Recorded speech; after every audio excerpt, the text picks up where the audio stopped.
I think we kind of were all excited about the idea of doing it here. You know, it's our hometown, right? So when I ask people, international friends, what they think of Seattle, you know, right off the top of their head, they're like, oh man, rain. It's a really cool city. It's got a lot of really cool atmosphere. It's got a lot of low cloud decks, a lot of fog, a lot of rain. The cool part about working on this new system is that we can throw the type of detail that we just couldn't before. And say, hey, look, we want a bank of puddles here. We're just going to paint some blue verts in here. We can come in here and we can lower the puddle values. We can come in here with the tools, and I can start painting in these patches where I want, you know, destruction, fall off, and then kind of for the final awesome bits here, a lot of wetness and puddles just to kind of give it a rained-on feel, like we've kind of been here a while.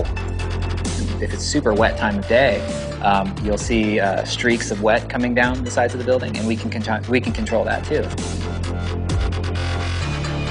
You see the sun like hitting a wet street, and it kind of flares out for a second, just like if you're walking down the street and it had just rained, and the sun is coming down the center of a street, right, and it flares out in your eyes. You want that. So I can make it feel like there's really heavy fog sitting on the bay and the water down here. Which for me it's great because like maybe I want really low hanging fog and to be more clear as it goes up. It allows me to create some like really super interesting times of day. One of the features I'm most excited about is actually that share button, because we're, you know, of course going to use it for cool replays of all the fun physics stuff that happens.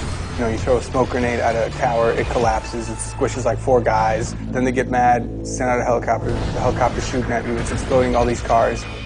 But for me, I'm going to be that boring guy who just has a bunch of gorgeous beauty shots, because the city looks so sharp that I could just see people stopping on top of a building and just kind of doing a little 10-second pan, just looking around and taking it all in.